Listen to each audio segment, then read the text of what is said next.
तो नमस्कार, मैं हूं विकास। जैसा सौरभ जी बता चुके हैं, पंजाब की राजनीति चुनाव के पहले वहां हो रही उठापटक और एक दूसरे को लेकर के लगाए जा रहे आरोप प्रत्यारोप पे मैं बात करूंगा। और इस सेशन में हमारे साथ हैं प्रोफेसर आशुतोष कुमार। पंजाब यूनिवर्सिटी में प्रोफेसर हैं, किताब लिख चुके हैं और नेता नगरी में पहले भी आ चुके हैं, इसलिए आप उनसे परिचित हैं। और हमारे दूसरे गेस्ट भी जाने पहचाने हैं, क्योंकि वो भी नेता नगरी में आ चुके हैं। जगतार सिंह भुल्लर साहब हैं, वरिष्ठ पत्रकार हैं, ये भी पंजाब पे कई किताबें लिख चुके हैं। तो जो जब दो इतने बड़े बड़े गेस्ट हो तो मेरा काम बनता है सवाल पूछने का, और उस सवाल से जो चर्चा निकलती है वो आप तक लाने का। तो सबसे पहले आप दोनों लोगों से बारी बारी से ओपनिंग रिमार्क चाहूंगा कि पंजाब चुनाव से पहले जो राजनीतिक गतिविधि वहां हो रही है, चाहे वो नवजोत सिंह सिद्धू के हवाले से हो रही है, वो पंजाब के जो मुख्यमंत्री हैं चन्नी साहब, नए खिलाड़ी के तौर पे अरविंद केजरीवाल वहां पहुंच गए हैं, नई नई घोषणाएं हो रही हैं। तो इसको लेकर के ओपनिंग रिमार्क आप लोगों से पहले आशुतोष जी आपसे शुरू करते हैं, फिर भुल्लर साहब आपके पास आता हूँ। देखिए, हम लोग राजनीति शास्त्र पढ़ाते हैं, तो राजनीति शास्त्र में आप देखते हैं कि जब दलीय व्यवस्था की जो विवेचना होती है, तो हम कहते हैं दुए bipolar system, two party system, multi party system. तो पंजाब में तो अलग तरह की दल व्यवस्था आ रही है, थ्री पार्टी सिस्टम, है ना। जब तीन धड़े आप देख रहे हैं जो चुनाव में सत्ता की लड़ाई में काबिज हैं, एक तो आम आदमी पार्टी, अकाली दल और कांग्रेस, ये तीन स्पष्ट तौर पे चुनौती अपनी पेश कर रहे हैं। तो पहले तो ये एक्सेप्शनलिज्म ऑफ पंजाब हुआ है ना, कि पंजाब किस तरह से यूनिक है। बुल्लर साहब भी खुश होंगे सुनकर कि पंजाब तो भाई अलग ही है। दूसरी बात मैं ये कहना चाह रहा था कि हम कांग्रेस के बारे में कहते थे कि कांग्रेस पार्टी तो एक ऐसी पार्टी है जो रूलिंग पार्टी के रूप में भी काम करती है और पार्टी ऑफ अपोजिशन के रूप में भी काम करती है। जब आप शुरू के नेहरूवियन पीरियड को देखें तो उस समय कहा जाता था कि अपोजिशन पार्टी तो है ही नहीं, विरोधी दल तो बिल्कुल ही मतलब हाशिए पे थे, तो कांग्रेस पार्टी एक सत्तारूढ़ पार्टी के रूप में और कांग्रेस ही जो है वो अपोजिशन की भूमिका भी निभाती थी। तो अभी सिद्धू साहब की जो आपने बात करी, तो सिद्धू साहब तो वन मैन अपोजिशन पार्टी हो गए हैं, है ना। तो कांग्रेस को अपोजिशन की जरूरत क्या है, जब आए दिन आप देखते हैं कि जो मुद्दे अपोजिशन को उठाने चाहिए वो सिद्धू साहब उठा रहे हैं। तो अभी बड़ी विचित्र स्थिति है कांग्रेस के पास। अभी हाल के दिनों में, परसों ही मेरे ख्याल में आला कमान ने फिर से बुलाया इन लोगों को।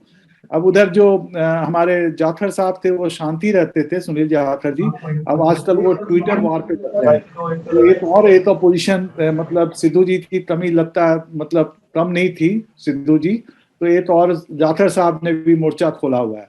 तो चन्नी साहब हैं, तो चन्नी सरकार को तो सबसे ज्यादा तो इन्हीं से एवरी डे इनसे मुकाबला करना पड़ रहा है। तो बड़ा ही दिलचस्प है।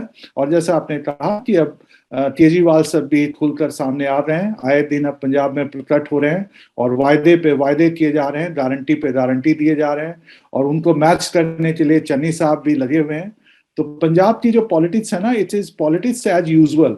जो पंजाब की पॉलिटिक्स, जो पॉपुलिज्म की बात रही है, जो वादे लुभावने वायदे करना और धरातल पर कुछ भी ना होना, तो इस तरह की जो पंजाब का इतिहास रहा है, तो मुझे कहीं ना कहीं लगता है कि कहीं ऐसा तो ना हो कि पंजाब के लोग इस बार थर्ड ऑल्टरनेटिव के रूप में तो नहीं चले जाएंगे। हालांकि मैं आपको ये कहना चाहूंगा कि अभी मेरा जो आकलन है, मुझे लगता है कि थोड़ा स्लाइट एडवांटेज है, क्योंकि चन्नी को चीफ मिनिस्टर बनाना, भले ही बाय डिफॉल्ट बनाया इन्होंने, पर वो काम कर रहा है, क्योंकि एंटी इनकम्बेंसी को थोड़ा सा मतलब उसको भोथरा करने में चन्नी साहब का आना और चन्नी साहब का एक ऐसी कम्युनिटीज के साथ करना जो कि कभी भी वो चीफ मिनिस्टर नहीं रहे, तो ये एक अच्छा प्रोग्रेस है। मुझे लगता है कि कांग्रेस अभी की जो कांग्रेस की स्थिति है 3 महीने पहले की स्थिति से बेहतर है। लेकिन अगर सिद्धू साहब और सुनील जाखड़ और जो हमारे कद्दावर नेता हैं कांग्रेस के, वो ऐसा चाहें तब ना। तो अभी देखना है, टिकट डिस्ट्रीब्यूशन होना है, तो अभी पिक्चर बाकी है। अभी उसी समय पता चलेगा कि कांग्रेस इम्प्लोड करती है या कांग्रेस एक साथ ही रहती है। तो जैसा भुल्लर साहब, जैसा आशुतोष जी कह रहे हैं कि पिक्चर अभी बाकी है, मैं आपसे उस पिक्चर का थोड़ा विस्तार जानना चाहता हूं कि कितना पिक्चर बाकी है अभी। देखिए, निश्चित तौर पे विकास भाई, अगर बात करें तो जो पंजाब के लोग चाहते हैं वो पंजाब की तमाम पार्टियां, अब तो क्योंकि बीजेपी पहली दफा श्रोमणी अकाली दल से अलग होकर चुनाव लड़ेगी और बड़े बड़े चेहरे मेंटली तौर पे उनपे शामिल हो रहे हैं, और निश्चित तौर पे पंजाब के लोग उस चेहरे को देख रहे, जैसे पूर्व आज ही डीजीपी जो महाराष्ट्र के पंजाब के रह चुके सरदीप विर्क वो भी शामिल हो चुके। लेकिन लुभावनी बातें बहुत ज्यादा हो रही है। अब केजरीवाल साहब कह रहे थे कि पंजाब में हमने नई सियासत करनी आके, लेकिन वही है जो पहले जो ट्रेडिशनल पार्टी है, चाहे श्रोमणी अकाली दल चाहे कांग्रेस पार्टी, लोगों को लुभावने वादे बताए जा रहे हैं कि हम ये कर देंगे वो कर देंगे। अब देखिए मोटे तौर पे पंजाब को आर्थिक जो पंजाब की अवस्था है, जो कंडीशन है, वो बहुत ज्यादा अच्छी नहीं है। अभी पंजाब के ऊपर 3 लाख करोड़ का कर्ज है और उस पे कोई भी पार्टी पंजाब को उस कर्ज जाल से मुक्त नहीं कराना और धकेल रही है।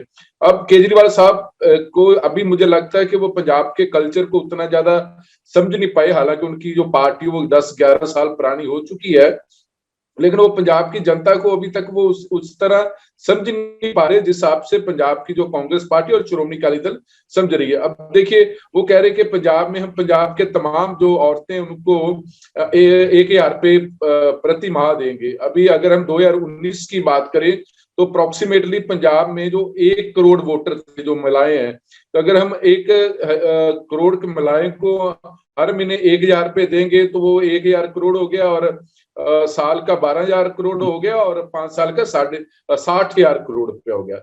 अभी ठीक है वो IAS अधिकारी हैं और अभी शायद मुझे लगता है कि वो पंजाब को समझ नहीं पा रहे। और अगर श्रोमणी अकाली दल की बात करें, उनके 2 बड़े वोट बैंक थे विकास भाई। एक तो उनका था पंथक वोट, वो भी उनसे अभी तक निराश है क्योंकि जो गुरु साहब जी की बेदबी हुई थी वो अभी लोग माफ नहीं कर रहे। दूसरा था किसान वोट, मोस्टली जो किसान थे पंजाब के वो श्रोमणी अकाली दल के साथ ही रहे हैं, वो जब भी चुनाव हुआ वो भी नाराज है। कांग्रेस पार्टी आपस में चन्नी साहब कह रहे कि हमने ये कर दिया और सिद्धू साहब कह रहे कि हमने अभी और करना है। तो ये भी इस बार जो 4 कॉर्नर लड़ाई हो जबरदस्त होगी। श्रोमणी अकाली दल एक हो गया, कांग्रेस पार्टी हो गया, आम आदमी पार्टी होगी और भारतीय जनता पार्टी। अभी जो पंजाब के पूर्व मुख्यमंत्री है कैप्टन अमरिंदर सिंह, अभी वो भी अपने दफ्तर खोल रहे हैं। वो लोगों को 4.5 साल से उन्होंने लोगों के दर्शन नहीं किए, अब वो दर्शनों के अभिलाषी हो चुके हैं। वो पंजाब के बीच जाना चाहते हैं। वो अभी 4.5 साल वो पहले महलों में रहे हैं, अभी वो कह रहे कि अभी मैंने पंजाब के लिए बहुत काम करना है, पंजाब को बचाना। तो अभी ये पंजाब की तमाम जितनी भी पार्टी है, मुझे नहीं लगता कि इतना ज्यादा लोगों का जो विश्वास है वो बहुत ज्यादा टूटा है। कोई भी पार्टी अगर मान ले कि 100 नंबर का जब सवाल होते हैं, प्रश्न आते हैं, पेपर होते हैं, तो पंजाब में अभी कोई भी 33 नंबर वाली पार्टी बन रही है, 33 पर नंबर ही ले जाए और पंजाब की जनता उसको पास कर दे। बिल्कुल आपने कैप्टन साहब का जिक्र किया। मैं अगला सवाल में मेरे मन में भी वही आ रहा था कि जो पंजाब की राजनीति और चुनाव की बात कर रहे हैं तो कैप्टन अमरिंदर साहब को कैसे मतलब भूल सकते हैं। हालांकि वो अभी सीन में उतने नहीं दिख रहे हैं, कांग्रेस से अलग हो चुके हैं, अपनी पार्टी बना रहे हैं। एक पहले तो एक एक करके जो तमाम बड़े चेहरे हैं उन पे बातचीत कर लेते हैं। सबसे पहले कैप्टन साहब पे ही आप दोनों की राय में जानना चाहता हूँ। चूंकि भुल्लर साहब ने बात आगे बढ़ाई है तो आशुतोष जी मैं आपसे जानना चाहता हूँ। जो ये कह रहे हैं कि भाई इतने साल उन्होंने जनता के दर्शन किए नहीं, अब वो कह रहे हैं कि हम पार्टी दफ्तर खोलेंगे, लोगों के बीच जाएंगे, बीजेपी से गठबंधन की भी बात हो रही है, तो क्या ये इतना आसान है कि आपने पूरी राजनीति बीजेपी के खिलाफ की? अभी तक जो कैप्टन साहब की राजनीति है, कांग्रेस के साथ थे तो बिल्कुल वो बीजेपी के खिलाफ ही थे, और अब आखिर में आकर के पंजाब के लोग इस बात के लिए मान जाएंगे कि कैप्टन साहब अगर बीजेपी के साथ मिलकर के बोलते हैं, या बीजेपी जो बात कहती है वही बात कैप्टन साहब बोलते हैं, या कल कैप्टन साहब बीजेपी का समर्थन कर देते हैं, तो लोगों की प्रतिक्रिया क्या होगी? पहली बात तो ये है विकासी कि अभी तक बीजेपी ने खुले तौर पे नहीं कहा है कि वो कैप्टन के साथ जाएंगे। कैप्टन साहब अपने एक तरफा कैप्टन साहब कह चुके हैं। जी जी, कैप्टन साहब घोषणाएं करते रहते हैं। अभी भी उन्होंने घोषणा की है कि मैं सैटरडे को मिल रहा हूँ। पहले भी मिलने गए थे दिल्ली, तो अमित भाई ने उनको मौका नहीं दिया, कहीं चले गए थे या क्या हुआ। तो अब देखते हैं शनिवार को अगर मिल पाते हैं तो फिर कोई घोषणा होगी। औपचारिक घोषणा तो कुछ हुई नहीं है, पहली बात। दूसरी बात, जैसा भुल्लर साहब ने कहा, मैं बिल्कुल ही सहमत हूं उनसे कि कैप्टन साहब ने 4.5 साल में क्या कमाल कर दिया जो अब वो करेंगे 79 ईयर्स एज में, है ना। तो मुझे लगता है कि उनकी जो पंजाब की जो खासियत है, मैं तो पंजाब से नहीं हूँ, एक खासियत है कि एक जो आत्मसम्मान की बात होती है, तो कैप्टन साहब कहीं ना कहीं अपने आत्मसम्मान की बात कर रहे हैं और कह रहे हैं उनका इरादा ये लगता है कि कांग्रेस को चोट पहुंचाने का, है ना, ताकि वो तब कह भी चुके हैं कि मैं सोल्जर रहा हूं तो मैं तो डिफीटेड होते नहीं जाऊंगा। लेकिन वास्तविकता ये है कि कांग्रेस हाईकमान उनको हटाना चाह रही थी और उनको भी पता था, ये बिल्कुल शीशे की तरह ये बात साफ थी कि हाईकमान उनको नहीं रखना चाह रहा। कांग्रेस के एमएलए भी बहुत दुखी थे, उनको ऐसा लग रहा था कि शायद वो उनको चुनाव में पार नहीं लगा पाएंगे, है ना। तो जब कैप्टन अगर अपनी पार्टी भी बना लेते हैं तो वो तो वन मैन पार्टी होगी। और बीजेपी आज के दिन में, मैं बुल्लर साहब से सहमत नहीं हूं, मुझे नहीं लगता कि बीजेपी आज के दिन पंजाब में कहीं भी टिक रही है। उनको 7-8 सीट भी मुझे लगता है बहुत ही मुश्किल से मिलेगी। तो कुल मिला कर कैप्टन का इरादा ये रहेगा कि जितने भी रेबल कैंडिडेट हैं जिनको टिकट नहीं मिलती है, जाहिर है कि 80 के 80 लोगों को टिकट तो मिलेगी नहीं कांग्रेस में, और उनको टिकट नहीं मिलेगी वो तो चुनाव लड़ेंगे, क्योंकि चुनाव तो आजकल एक आजीविका है, तो चुनाव तो लड़ेंगे, तो टिकट भी तो चाहिए। इंडिपेंडेंट कैंडिडेट तो जीतते नहीं पंजाब में, तो जाएंगे कैप्टन की झोली में, बीजेपी के पास जाएंगे। बीजेपी के पास रिसोर्सेज बहुत है ना, तो बीजेपी लॉन्ग टर्म में सोचेगी। अभी तक तो 23 सीट्स पे सिमट कर रह रही थी, अकाली इनको बढ़ने नहीं देते थे, तो अब इनको 117 सीट्स हैं इनके पास, तो 15-20 सीट अगर दे भी देते हैं कैप्टन को तो उनको कोई खास नुकसान नहीं, वो लॉन्ग टर्म में खेलेंगे, है ना। बीजेपी वैसे भी उनका सारा अभी ध्यान तो तवज्जो सारा जो है वो यूपी पे है, आपको भी पता है। तो अभी तक तो इन्होंने अपना मोर्चा खोला ही नहीं है ना। तो उसमें कैप्टन साहब एक तरह से डमी कैंडिडेट के रूप में बीजेपी के कुछ अपना झंडा खड़ा किए रहेंगे। एक जाना पहचाना चेहरा भी हैं, और आजकल बीजेपी को अताल भी पड़ा हुआ है कि भाई हमारे सारे सहयोगी पार्टी हमें छोड़कर जा रहे हैं, शिवसेना छोड़कर चली गई, ये तेलुगु देशम पार्टी छोड़कर चली गई, तो देखो हम ऐसे नहीं है, हम कोई अनटचेबल नहीं हुए हैं, हमारे पास भी लोग आते हैं, देखो कैप्टन साहब आए हैं। और एक तरह से इन पर जो आरोप लगता रहता है कम्युनल पार्टी का, तो वो भी अगर सिख पार्टी है, सिख चेहरा जो सेकुलर चेहरा रहा है कैप्टन, अगर उनके साथ आता है, उनकी झोली में आता है बगैर कोई शर्त के, तो क्या हर्ज है ना। अभी सिरसा साहब है ना बीजेपी में, तो क्या दिक्कत है, अच्छा ही है ना। तो एक विन विन सिचुएशन है, कैप्टन के लिए भी विन विन सिचुएशन है और बीजेपी के लिए भी विन विन सिचुएशन है। पर इससे कुछ नतीजा निकलने वाला नहीं है, मुझे नहीं लगता कि इसका कोई असर पड़ेगा। जी, तो बुल्लर साहब, जैसा कि आशुतोष जी कह रहे हैं कि कोई नतीजा नहीं निकलेगा अगर कैप्टन जाते भी हैं और कल को बीजेपी, मेरा सवाल आपसे वही है कि वो बिल्कुल ठीक बात है कि राजनीति में क्या नतीजा निकलेगा, लोग इसको कितना एक्सेप्ट करेंगे, मतलब आम लोग जो हैं वो इसको पचा पाएंगे कि आपने राजनीति अभी तक की बीजेपी के खिलाफ, अब किसी वजह से आप बीजेपी के साथ आ गए, लोग पचा पाएंगे पंजाब में इस बात? विकास जी, सिरसा जी भी तो अभी गए ना, बीजेपी के खिलाफ बोलते रहे, एक साल तक किसान मोर्चे में झंडा खड़े रहे, अब बीजेपी के पास चले गए, तो चुनाव में तो राजनीति में तो ये सब आम बात है आजकल। जी आशुतोष जी, मैं वो बात समझ गया, मेरा ये सवाल बुल्लर साहब से था, और बिल्कुल ये बात मैं जान रहा हूँ कि राजनीति में पार्टियां बदलना और एक विचारधारा में होते हुए दूसरे विचारधारा में चले जाना, अब ये बिल्कुल आम जैसा हो गया है। लेकिन मैं वही बुल्लर साहब से समझना चाह रहा था कि जमीन पे लोग इसको कैसे लेंगे, मतलब जो वोटर है, जो वो पंजाब का कैसे लेगा इसको, बुल्लर साहब? देखिए विकास भाई, मुझे लगता है कि जब 2017 का चुनाव था तो तमाम कांग्रेस पार्टी का एक नारा था, चाहता है पंजाब कैप्टन की सरकार। लेकिन उसके बाद कैप्टन को जिस हिसाब से कांग्रेस पार्टी की तरफ से, कांग्रेस पार्टी के विधायक हो या मंत्री हो, उनकी तरफ से कैप्टन अमरिंदर सिंह को पंजाब की जनता के बीच इतना ज्यादा जलील कर दिया। वो खुद कैप्टन अमरिंदर सिंह ने माना कि मुझे जलालत की भी इंतहा थी कि मुझे पार्टी ने सीएम जो कुर्सी मुझे छोड़नी पड़ी।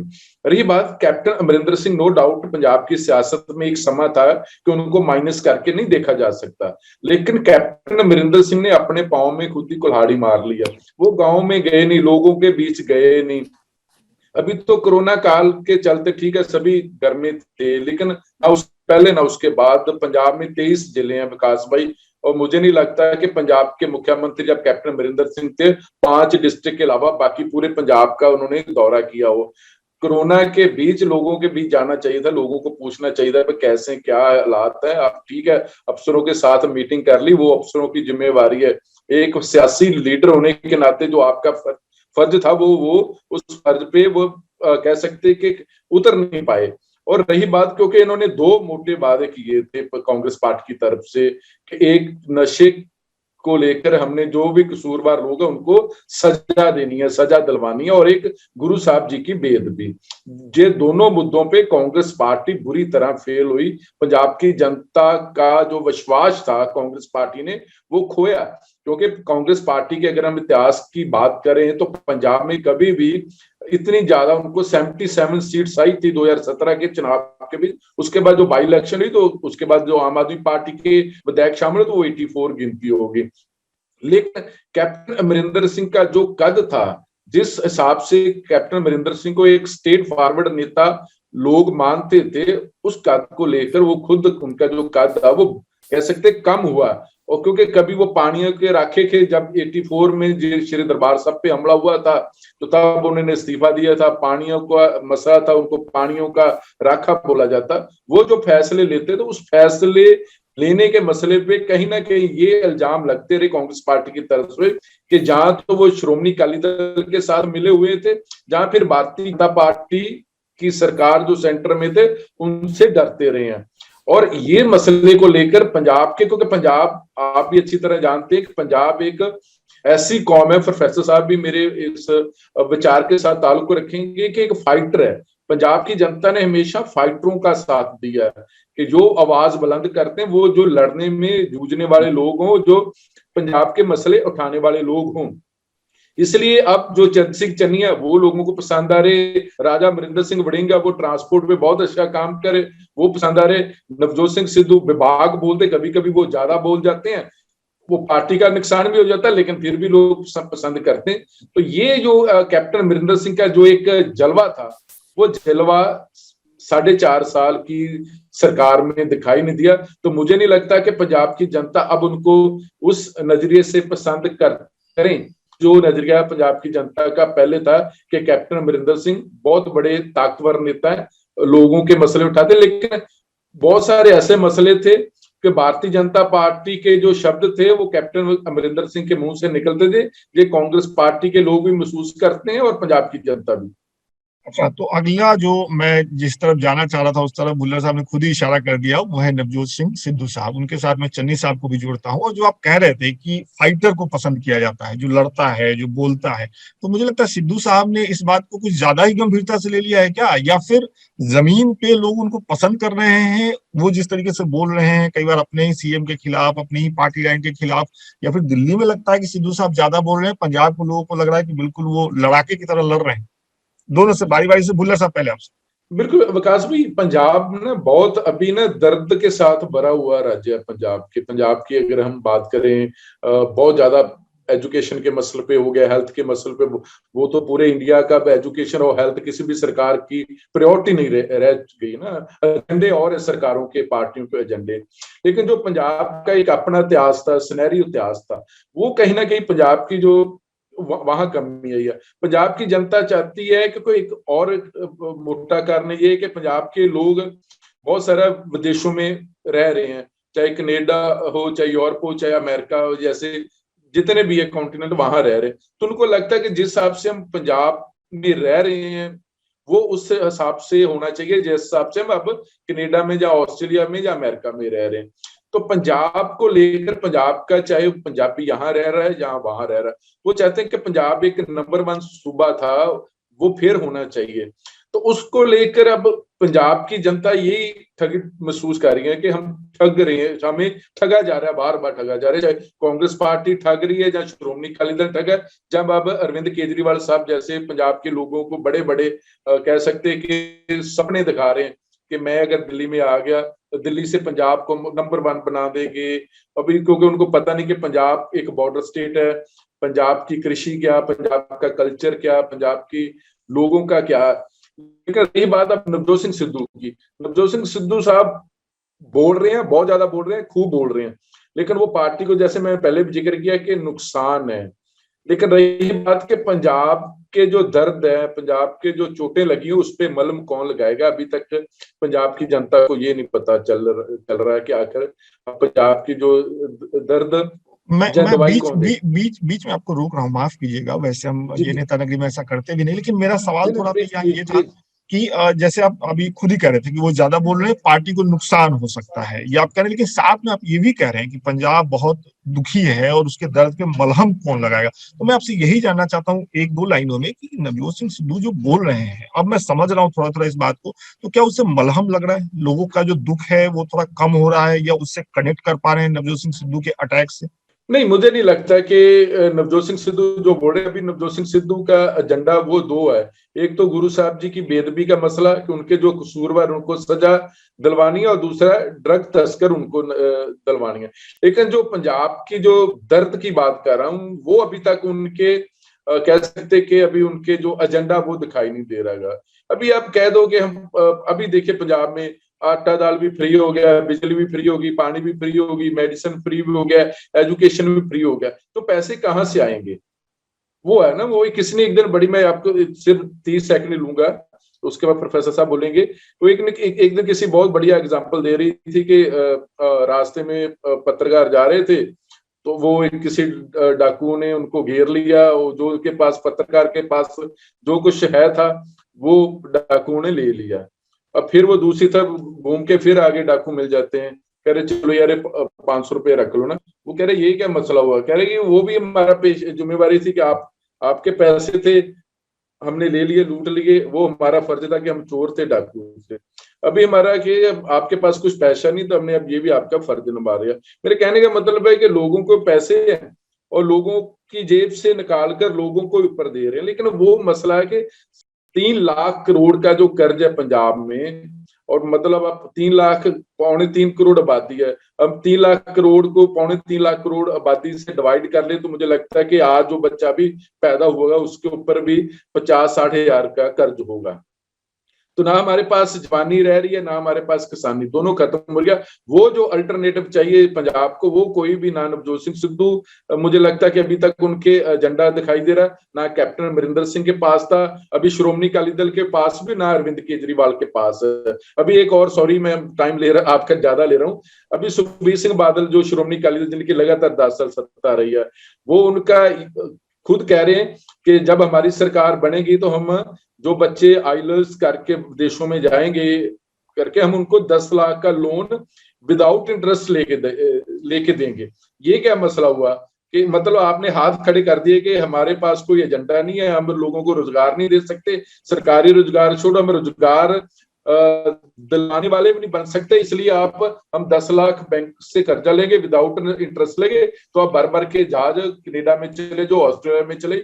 ये तो हमारे पॉलिटिकल पार्टी को एजेंडा, इसलिए पंजाब की जनता एक नया विकल्प ढूंढ रही है। मुझे लगता है कि वो विकल्प अभी तक स्पष्ट नहीं हो रहा कि वो विकल्प के रूप में आम आदमी पार्टी होगी या बीजेपी होगी, या फिर ये जो श्रोमणी अकाली दल कांग्रेस पार्टी।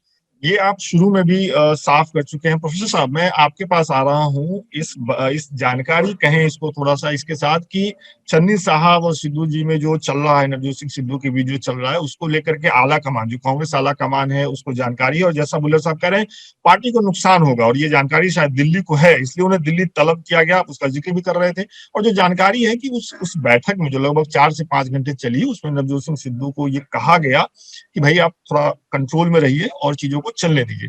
मेरा सवाल आपसे यह है, उसके बाद हम शिरोमणि अकाली दल पे आएंगे बुल्लर साहब, वो भी हमारा एक पॉइंट है कि ये जो कहा गया है नवजोत सिंह सिद्धू से कि आप थोड़ा कंट्रोल में रहिए, आपको लग रहा है कि वो कंट्रोल में रहेंगे, उन पे किसी तरीके का दबाव काम करेगा? सिद्धू साहब को तो बहुत पहले भी बुलाया जा चुका है, बार बार बुलाया जाता रहा है, और मुझे लगता है कि जैसे खुल्लर साहब ने कहा कि जब वो विरोध के स्वर उठाते हैं, जब कैप्टन थे चीफ मिनिस्टर, तो वहां पे थोड़ा सा पर्पस सर्व हो रहा था कि वो अपोजिशन की रोल प्ले कर रहे थे, तो कहीं ना कहीं एंटी इनकम्बेंसी का फैक्टर निगेट हो रहा था। लेकिन अब तो जो सरकार बनी है, ये दूसरी सरकार है, चन्नी सरकार है, और ये अपना हाथ पांव मार रही है ना। तो इसमें अगर वो अगर हमला करते हैं तो ये तो मुसीबत होती है ना चन्नी सरकार के लिए, उनका ध्यान जाता है, और एक तरह से अपोजिशन का रोल प्ले कर रहे हैं। तो एक तरह से सिद्धू साहब का मुझे लगता है कि उनकी एक खलबली ये है कि अगर कांग्रेस अच्छा कर जाती है चुनाव में, तो फिर चन्नी साहब तो पोस्टर बॉय हो जाएंगे, है ना, कांग्रेस के। कांग्रेस उनको हटाने से रही, क्योंकि कांग्रेस एक राष्ट्रीय पार्टी है, तो वो तो चन्नी साहब को पूरे इंडिया में पेश करेंगे, है ना, कि देखो हमने दलित को मुख्यमंत्री बनाया। और जैसा चन्नी साहब खुद भी कहते रहते हैं कि मैं तो बहुत नीचे से आया हूं, तो दोनों तरह से वो क्राइटेरिया फुलफिल कर रहे हैं ना, कि मैं गरीब और सेल्फ मेड हूं, और मैं तो कोई पॉलिटिकल फैमिली से नहीं आया हूं। कल बाजवा ने भी एक स्टेटमेंट दिया, प्रताप सिंह बाजवा के भाई ने, कि भाई देखो ये तो कोई भी सरपंच भी मुख्यमंत्री बन सकता है। हालांकि पंजाब में सरपंच बनते रहे मुख्यमंत्री, बादल साहब भी सरपंच ही थे, तोड़ा साहब सरपंच थे जो कि बहुत बड़े नेता बने अकाली दल के। तो पहली बात तो ये हुई। मुझे लगता है कि कहीं ना कहीं एक छटपटाहट है सिद्धू साहब के मन में कि भाई मेरे हाथ से तो बाजी निकल गई, मैंने इतना ये किया और मुझे तो मुख्यमंत्री बनाया नहीं गया, और मुझे लगता है नहीं है कि अब मुझे बनाएंगे ये, और कहीं चलिए अच्छा ना कर जाए। तो कहीं ना कहीं ये तो आप प्रेस कॉन्फ्रेंस में भी और इनकी बॉडी लैंग्वेज में आप देख सकते हैं। दूसरी बात, एक बहुत अच्छी बात खुल्लर साहब ने कही कि देखो ऑल्टरनेटिव की बात है ना, तो ये जो केजरीवाल कर रहे हैं ये कहाँ ऑल्टरनेटिव दे रहे हैं, ये तो वही उसी रंग में रंगे हुए हैं कि भाई मैं तुम्हें ये दूंगा। जैसे मैंने एक बार लिखा था कि शिरोमणि अकाली दल को तो एसएडी को कहना चाहिए शिरोमणि आटा दाल पार्टी, 2012 में मैंने लिखा था। तो ये जो ये केजरीवाल तो कोई ऑल्टरनेटिव नहीं दे रहे ना, ये तो और कांग्रेस को डुबाने में। मुझे याद आ रहा है 2002 में जब मैंने लिखा था तो मेरे ख्याल में 34,000 करोड़ था, 2007 में 50 करोड़ हो गया था, 54,000 करोड़। आज अभी खुल्लर साहब बता रहे हैं 3 लाख करोड़ हो गया। तो ये तो हर एक चुनाव में जो है जो कर्जा जो है बढ़ता जा रहा है। और पंजाब एक जमाने में जैसे 1970 में अमिताभ बच्चन होते थे फिल्म इंडस्ट्री में, उस तरह से पंजाब था, नंबर 1 टू नंबर 10 था। अगर आप 80s का अगर पैमाना देखें तो पंजाब के सामने कोई भी स्टेट कहीं नहीं टिकता था। आज पंजाब क्या, 2002 में जब मैंने लिखना शुरू किया तो पंजाब चौथे स्थान पे था। मैं इसलिए कह रहा हूँ क्योंकि मैं तो बाहर से आया हूँ, मैं पंजाबी नहीं हूँ।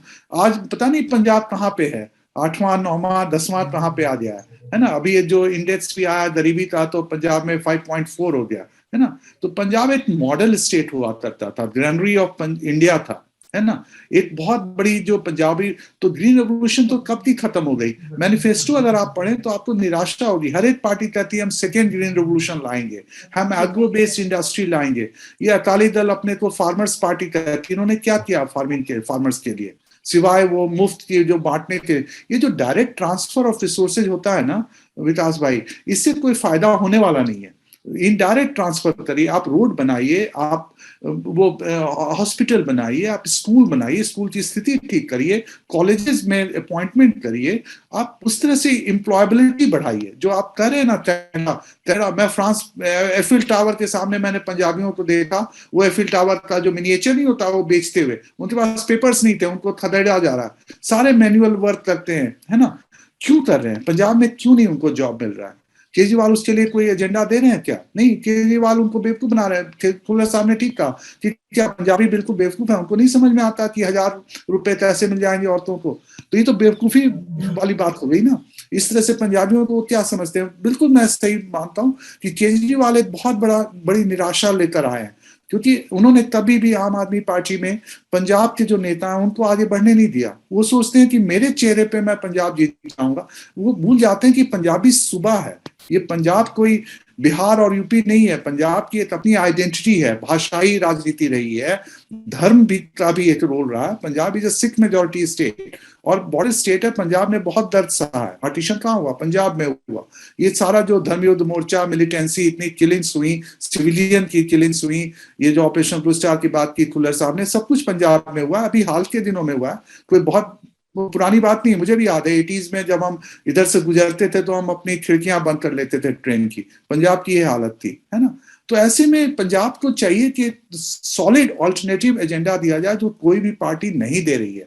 हर एक पार्टी वही बिटन ट्रैक पे कि किस तरह से लुभावने वायदे करके शेख चिल्ली के हसीन सपने दिखा कर वोट लिया जाए। तो पंजाब की जनता के लिए सचमुच ये जो उन्होंने कहा ना दर्द का मामला, तो ये तो दर्द का रिश्ता ही है। माफ कीजिएगा, आप दोनों की बातें सुन करके लग रहा है कि इतनी पॉलिटिकल पार्टियां और बाहर से देखने में लगता है कि इतना कुछ कहा जा रहा है पंजाब को लेकर के, लेकिन पंजाब में जमीनी लेवल पे तो जिस तरीके से आप लोग बता रहे हैं उससे तो निराशा का माहौल ही मुझे समझ में आ रहा है।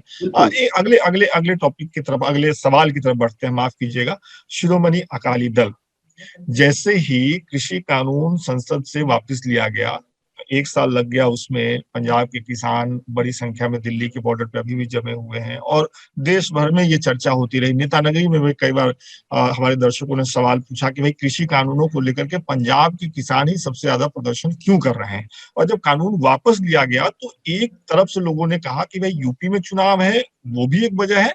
हालांकि पंजाब में बीजेपी के पास खोने के लिए नहीं है, लेकिन पंजाब का चुनाव भी इस फैसले के पीछे है। अब मेरा सवाल ये है आप दोनों से, इस जैसे ये कानून वापस लिया गया तो कहा जाने ये लगा कि शिरोमणि अकाली दल जो कि बीजेपी से अलग हुई थी इसी मसले पे, कृषि कानून को लेकर के, अब क्या दोनों पार्टियां साथ आ सकती हैं?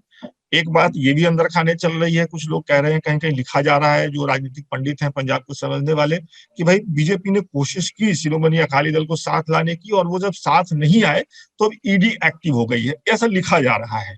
तो इस पे आप दोनों विद्वानों की राय मैं जानना चाहता हूँ। क्या बीजेपी शिरोमणि अकाली दल साथ में आ सकती है? इसकी कोई गुंजाइश है? और क्या सही में बीजेपी शिरोमणि अकाली दल को साथ नहीं ला पाई, तो अब वो दूसरी एजेंसियों का को यूज कर रही है? बुल्लर साहब, आपसे शुरू कर।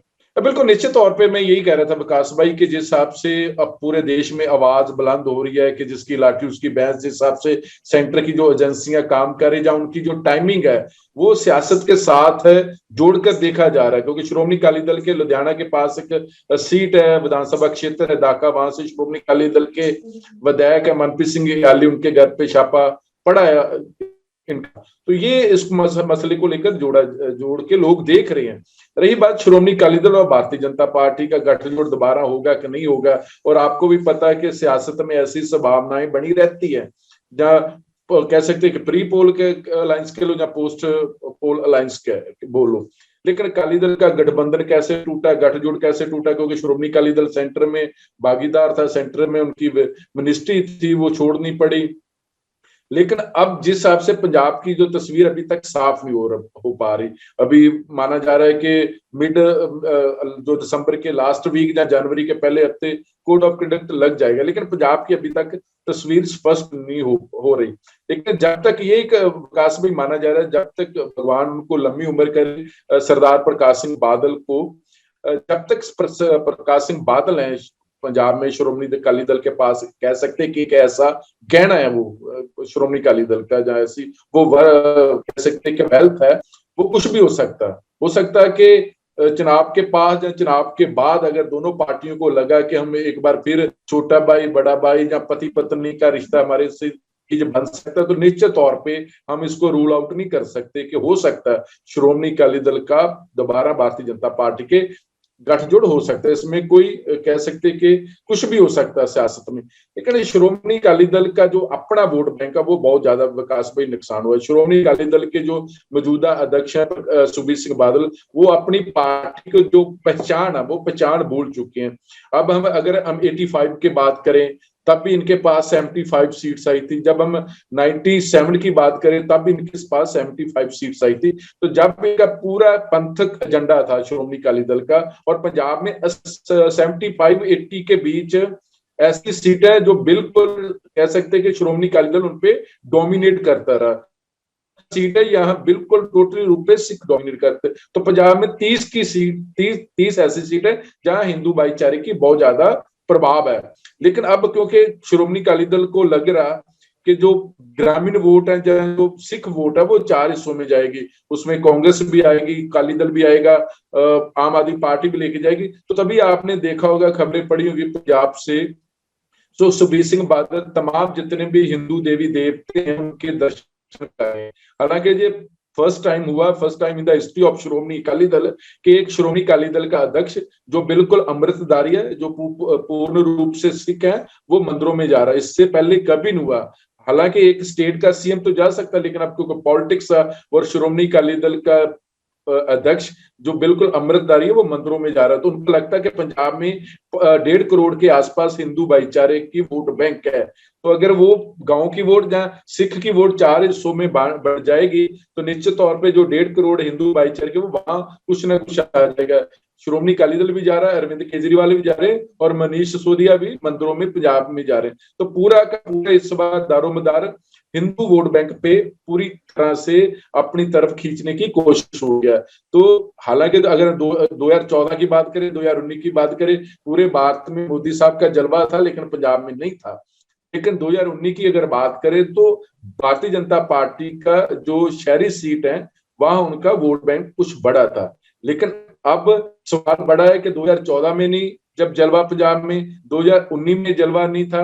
अभी कानून पहले लागू किए, कानून वापस ले, और इन कानूनों के वापस होने तक 750 के करीब किसान मरे हैं, जिनको हम शहीद बोल रहे हैं।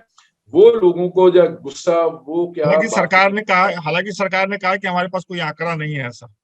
निश्चित तौर पे देखिए देश के पास इतनी बड़ी एजेंसी है और उनको ये भी पता लगा कि किसान वहां कितने मरे हैं। ये तो अभी किसी लिस्ट ने लिखा था, किसी भाई बहन ने लिखा था कि एनडीए का मतलब है कि नो डाटा अवेलेबल है।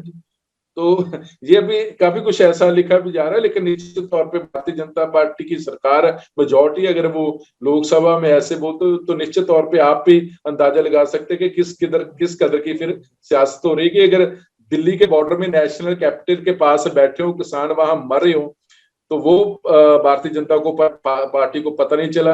वहां कितने लोगों को पीटा गया, कितने लोग वहां के कुछ हुआ, दंगे हुए, वो पता है कि कहाँ कहाँ दंगे हुए। तो ये तो आपको पता ही है कि देश की सियासत में किस कदर हो रही है और किस तरफ जा रही है। जी बिल्कुल, अंदाजा लगाने का काम जो है हम लल्लन टॉप के दर्शकों पे छोड़ते हैं, और खास तौर पे जब इतने अच्छे ज्ञानवान लोग हों तो दर्शकों को भी आसानी हो जाती है अंदाजा लगाने में। आशुतोष जी, आपके पास उसी सवाल के साथ आ रहा हूं जो मैंने भुल्लर साहब से पूछा था। शिरोमणि अकाली दल बीजेपी चुनाव, क्या संभावनाएं हैं इसको लेकर? ये शिरोमणि अकाली दल एक फैमिली पार्टी के रूप में हो चुकी है। शिरोमणि अकाली दल वो पार्टी नहीं रही जो 1920 में बनी थी और जो कि गुरुद्वारा रिफॉर्म मूवमेंट जिसने किया, या सिखों के रिप्रेजेंटेशन के लिए लड़ाई लड़ी, या पंजाबी भाषा की अस्मिता के लिए लड़ाई लड़ी, या पंजाबी सुबह के लिए लड़ाई लड़ी, धर्मी उद्यम मोर्चा बनाया। अब अकाली दल एक तरह से जैसे नेशनल कॉन्फ्रेंस है ना, या तेलुगु ये जो द्रविड़न पार्टी या डीएमके है, उस तरह की पार्टी हो रही है, फैमिली पार्टी हो रही है। बादल फैमिली इस पार्टी को चलाती है। तो अगर बादल फैमिली का डिसाइड करती है कि हमें बीजेपी के साथ जाना है तो जाना है। लेकिन प्री इलेक्टोरल अलायंस की तो कोई संभावना मुझे नजर नहीं आती। पोस्ट इलेक्टोरल अलायंस कुछ भी हो सकता है, राजनीति में तो कुछ भी संभव है। जैसा कुल्लर साहब ने कहा कि ये तो पहले भी साथ रहे, 1997 के बाद तो साथ ही थे। उसके पहले भी जनता पार्टी की जो सरकार बनी थी, जब प्रकाश सिंह बादल बने थे मुख्यमंत्री, उस समय अकाली दल और जनता पार्टी साथ थी, अकालियों ने साथ दिया था। तो ये तो यहाँ तो कवायद रही है, और दोनों बहुत ही नेचुरल फ्रेंड है ना। क्योंकि देखिए, अकाली दल का प्रभाव रूरल एरिया में है, बीजेपी का प्रभाव जो है अर्बन एरिया में है। बीजेपी का जो प्रभाव क्षेत्र है कास्ट हिंदूज में है, और अकाली दल जो है वो सिखों की साडी पार्टी है जी, खासकर जट सिखों की, है ना, लैंडेड पीजेंट्री की। तो इनका कहीं क्लैश नहीं है, के एक दूसरे को दे कॉम्प्लीमेंट ईच अदर। तो ऐसी दोस्ती तो अच्छी है, कोई दिक्कत नहीं है इसमें। अगर हो जाए तो ठीक है, पर अभी तो नहीं हो सकती, क्योंकि अभी तो मेरे ख्याल में मुश्किल हो जाएगी। अकाली दल पूरी तरह से एक्सपोज हो जाएगा, क्योंकि अभी इन्होंने पलटी खाई थी जब उन्होंने फार्म बिल पे पलटी खाई और कहा कि नहीं जी, हमने तो शुरू से इनको कहा था, हम चुपके चुपके कह रहे थे कि फार्म बिल को वापस कर लो, इन्होंने नहीं किया तो हमने छोड़ा। कोई इस पर विश्वास तो कर नहीं रहा आज के दिन पंजाब में। तो अभी बड़ी मुसीबत है इनको। ये तो पूरी तरह से कोशिश कर रहे हैं कि वो दांत जो इन पे लग गया एंटी फार्मर वाला, उसको मिटाएं, है ना। वो पूरी कोशिश कर रहे हैं। और जैसा खुल्लर साहब ने कहा कि मंदिर जाना तो जाते रहते नेता लोग, तो डेरा भी जाते थे, भले छुप छुपा के जाते थे, कैमरे के सामने जा रहे हैं। डेरा कौन नहीं अकाली दल जाता था, अकाली दल का नेता, जबकि उनको नहीं जाना था, जाते थे। डेरा सच्चा सौदा के साथ समझौता हुआ था अकाली दल का, है ना। बाद में माफीनामा भी करवाया गया, फिर मुड़ के आए। तो ये सारी चीजें जनता को तो याद ही रहती है। पंजाब में अब लोगों के पास है क्या? यही यादें बची हुई हैं उनके पास जब चुनाव बिल्कुल, में जा और रहे हैं। आप दोनों लोगों की बातें जो सुन करके जो मैं समझ रहा हूं, और मुझे पूरी उम्मीद है कि दर्शक भी समझ रहे होंगे कि तस्वीर साफ नहीं है गठबंधन पे। अकाली दल और बीजेपी में चुनाव के पहले संभावना कम है ऐसा आप लोग कह रहे हैं, लेकिन चुनाव के बाद कुछ भी हो सकता है ना। तो अब इस बढ़िया बातचीत को आगे बढ़ाते हैं, और फाइनल सवाल आप लोगों से एक मेरा है, बारी बारी से टिप्पणी दी, उसके बाद हम लोग इस सत्र को खत्म करेंगे। कि आज की तारीख में जब हम लोग बातचीत कर रहे हैं, हालांकि ये थोड़ा सा दोहराव जैसा भी लग सकता है, लेकिन फिर भी मैं पूछ रहा हूँ, आज की तारीख में जब हम लोग बातचीत कर रहे हैं तो पंजाब में कौन सी पार्टी आगे है? किसी को जैसे इसका, ये मैं क्यों पूछ रहा हूँ, क्योंकि 1-2 महीने पहले अपने एक पत्रकार साथी से मेरी बात हो रही थी जो पंजाब पे नजर रखते हैं, पंजाब को समझते हैं। तब उन्होंने ये मुझे कहा था, मैंने उनसे यही पूछा था, तो उन्होंने कहा था कि कांग्रेस सरकार बनाएगी और बाकी पार्टियां नीचे आएगी। आज की स्थिति क्या है? जैसे एक दर्शक ने आज ही पूछा नेता नगरी में, उनका नाम नहीं ले पा रहा हूँ, कि किसी को बहुमत मिलेगा पंजाब में कि नहीं आज की तारीख में? समय बदल सकता है, चीजें बदल सकती हैं, आज का आकलन बताएं। प्रोफेसर साहब पहले आप बताएं। ये बड़ा ही मुश्किल सवाल है। देखिए, first pass the post system में आप वोटों की बात तो कर सकते हैं, सीटों की बात करना बड़ा बेमानी लगता है। वेस्ट बंगाल तो आपने देखा, सभी लोग कह रहे हैं बड़ा ही क्लोज मुकाबला है, अंत हुआ, है ना। तो पंजाब में वैसे मैं मानता हूं कि आज के दिन ये मैं 2-3 चीजें कहना चाहूंगा। भविष्यवाणी तो मैं नहीं करूंगा, लेकिन मैं 2-3 चीजें कहना चाहूँ। एक तो मैं कहूंगा कि कैप्टन का हटाया जाना कांग्रेस के लिए अच्छा रहा, क्योंकि चन्नी ने अच्छा काम किया है। चन्नी के साथ प्लस पॉइंट क्या है कि वेरी श्यूड पॉलिटिशियन, जैसा मैं देखता हूँ फ्रॉम, वो स्टेटस को कहीं भी नुकसान नहीं पहुंचा रहे। एक था ना कि जाटों को लगेगा कि भाई ये कहाँ से ये ऐसा हो गया, क्योंकि जाट जो है डोमिनेंट कास्ट है, न्यूमरिकली स्ट्रांग है, लैंड होल्डिंग है, उनका दबदबा रहा है ना। तो वो कहीं उन्होंने कोशिश नहीं की है चन्नी साहब ने कि जाटों को ऐसा लगे कि भाई हमारे हाथ से तो सत्ता खिसक गई, अब तो हम कहीं नहीं रहे, है ना। अब दलित जो है आगे बढ़ गए या नॉन जाट्स आगे बढ़ गए, पहली बात। दूसरी बात, उन्होंने जो कांग्रेस ट्रेडिशन है या पंजाब ट्रेडिशन ऑफ पॉलिटिक्स, बढ़ के वायदे किए हैं, लुभावने वादे किए हैं, और ये जो टेम्पररी एम्प्लॉइज थे उनको इन्होंने कर दिया। अभी हमारे यूनिवर्सिटी में बड़े बच्चों को जॉब मिल गई, अपॉइंटमेंट लेटर भी कल से इशू कर रहे हैं, आज भी इशू हुआ है, तो काम हो रहा है ना। तो चन्नी साहब एक तरह से घूम भी रहे हैं, भांगड़ा कर रहे हैं, सबके साथ मिल रहे हैं, हेलीकॉप्टर पे घुमा रहे हैं बच्चों को लालू स्टाइल में। तो ये सारा कुछ कर रहे हैं, एक पॉपुलिस्ट लीडर के रूप में और एक डायनेमिक लीडर के रूप में उभर के सामने आ रहे हैं। और ये मत भूलिए कि पॉलिटिक्स ऑफ प्रेजेंस तो होती है, तो दलितों का कहीं ना कहीं तो सॉफ्ट कॉर्नर होगा कि भाई हमें भी कांग्रेस ने मौका दिया है। तो कुल मिला तो मुझे लगता है, और अकाली दल अभी भी अपने रात को नहीं, और बादल साहब सीनियर जो हैं वो हैं, लेकिन लोगों को पता है कि अब बादल साहब सीनियर जो हैं वो कहीं मैटर नहीं कर रहे हैं। वो एक तरह से पोस्टर बॉय हो सकते हैं, चुनाव सभा में खड़े हो जाएंगे, 2-4 भाषण दे देंगे, लेकिन लोगों को पता है कि अब बादल साहब तो सरकार चलाने से रहे, है ना। तो बादल इफेक्ट खत्म हो गया, अकालियों के पास अब कोई लीडर ही नहीं है। देखिए तो ये सुखबीर बादल 2004 से अकाली दल के प्रेसिडेंट बने हुए हैं, आज उनकी लीडरशिप स्टैब्लिश नहीं हो पाई है ना। कहीं ना कहीं उनके निगेटिविटी रहती है, उनका लीडरशिप स्किल जो है वो हमेशा क्वेश्चन मार्क रहता है। डायनेमिक है, सब कुछ है, पर इमेज प्रॉब्लम तो है ही है। तो कुल मिला तो मुझे लगता है कि एक ही पार्टी है जो आउटराइट विक्ट्री ले सकती थी, वो थी आम आदमी पार्टी, ले सकती थी। लेकिन अभी जमीनी हकीकत ये है कि इस पार्टी ने कोई भी ऑल्टरनेटिव नहीं दिया, कोई चेहरा नहीं पेश किया। वो वही गलतियां दोहरा रहे हैं जो उन्होंने 2017 में की थी। वो सोच रहे हैं कि केजरीवाल के नाम पर हम चुनाव पंजाब में जीत जाएंगे, जो कि संभव नहीं है। तो कुल मिलाकर तो मुझे लगता है कि स्लाइट एडवांटेज कांग्रेस को है, लेकिन त्रिशंकु विधानसभा बनेगी, बन सकती है, तो उस स्थिति में कांग्रेस का पलड़ा भारी रहेगा, क्योंकि वो जो रेबल कैंडिडेट्स रहेंगे जो जीतेंगे उनको कांग्रेस में आना आसान रहेगा, है ना। वो मेरे ख्याल में अकाली दल में नहीं जाएंगे, वो कांग्रेस के पास आएंगे। बीजेपी अपना खाता नहीं खोलेगी, क्योंकि बीजेपी तो विनेबल है नहीं, तो बीजेपी क्यों खर्च करे पंजाब में। थैंक यू जी बुल्लर साहब। बिल्कुल विकास भी, अगर बात करें तो आज की तारीख में कांग्रेस पार्टी का एज है, जैसे प्रोफेसर साहब ने बोला, चंद्र सिंह चन्नी ने अपने आप को कह सकते हैं कि प्रूव किया है कि वो आम लोगों का है, आम घर में पैदा हुआ और आम लोगों के लिए काम कर रहा है। तो जो पंजाब का करीब, अगर हम 32% अगर एससी भाईचारे की बात करें, तो निश्चित तौर पे पंजाब में हमेशा जो एससी भाईचारा था वो कांग्रेस पार्टी के साथ रहा। लेकिन हम 2012-2017 के अगर दरमियान बात करें, जब अकाली दल ने लगातार 10 साल सरकार बनाई, तो तब जो, क्योंकि आटा दाल की स्कीम श्रोमणी अकाली दल के तरफ से लॉन्च की गई थी, तो एससी भाईचारा अकाली दल के पास चला गया था। लेकिन अब चंद्र सिंह चन्नी को सीएम बनने के बाद पंजाब का काफी दलित भाईचारे के साथ साथ जो बाकी कास्ट के बीच, जिसे हम लोअर क्लास या अपर लोअर क्लास बोलते थे, वो भी चन्नी के साथ जुड़ा है। तो ये सबसे बड़ा कैसे कांग्रेस पार्टी के पास एक एज है। और रही बात अभी नवजोत सिंह सिद्धू उनका साथ कितना देते, रही बात अगर अरविंद केजरीवाल की बात करें, तो जिस हिसाब से प्रोफेसर आप बोल रहे, तो निश्चित तौर पे भारतीय जनता पार्टी कह रही है कि नवा पंजाब भारतीय जनता पार्टी के नाल, मतलब नवा पंजाब भारतीय जनता पार्टी के साथ, उनका जो हिंदी और पंजाबी में स्लोगन था। और सुखबीर सिंह बादल कह रहे हैं पंजाब की गल, पंजाब दी बात। और आम आदमी पार्टी का स्लोगन क्या है, एक मौका केजरीवाल को। भाई एक मौका आम आदमी पार्टी को क्यों नहीं? अभी अरविंद केजरीवाल के पोस्टर लग रहे, ना उनके जो पार्टी अध्यक्ष भगवंत मान उनके पोस्टर लग रहे, ना उनके जो नेता विपक्ष हैं एडवोकेट हरपाल सिंह चीमा उनके पोस्टर लगे। अभी पंजाब की जनता को आके ब्रीफ कौन कर रहा है? राघव चड्ढा, उसका पंजाब में लेना देना नहीं कोई। अरविंद केजरीवाल ठीक है, आप नेशनल पार्टी के कन्वीनर हैं, लेकिन आजकल वो भी अच्छी पंजाबी बोल रहे हैं लिख के रोमन में, और राघव चड्ढा भी बोलने लगे हैं पंजाब में। कभी राघव चड्ढा ने भी सपना ले लिया था कि हो सकता है अगर भगवंत मान को सीएम ना बने तो मैं बन जाऊं। ये भी कह रहे हैं कि अरविंद केजरीवाल की वाइफ की वोट भी बन गई। तो जी अरविंद केजरीवाल उत्तराखंड जाके तो बोल रहे कि वहां जी कर्नल मैं नाम भूल गया कि वो सीएम के चेहरे होंगे, पंजाब में क्यों नहीं? अब अरविंद केजरीवाल सीधा बोल दे कि मैं पंजाब का मुख्यमंत्री नहीं बनूंगा, लेकिन वो ये भी नहीं बोल रहे। तो पंजाब की अगर बात करें विपक्ष इस बार जिस हिसाब से नेशनल सत्र की हम बात करें तो विपक्ष बहुत ज्यादा, तो भारतीय जनता पार्टी को फायदा हो रहा है।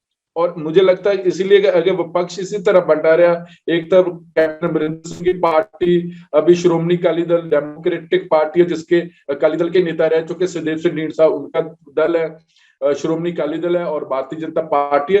तो इस हिसाब से जितना विपक्ष, आप ही जानते हैं, जितना विपक्ष बटा रहेगा वो सत्ता पक्ष को फायदा रहेगा। तो मुझे लगता है आज की तरीके चाहे सरकार किसी की बन रही नहीं, लेकिन सबसे ज्यादा जो अपर हैंड है, जो सबसे ज्यादा एज है, वो चंद्र सिंह चन्नी के पास है, कांग्रेस पार्टी के पास है।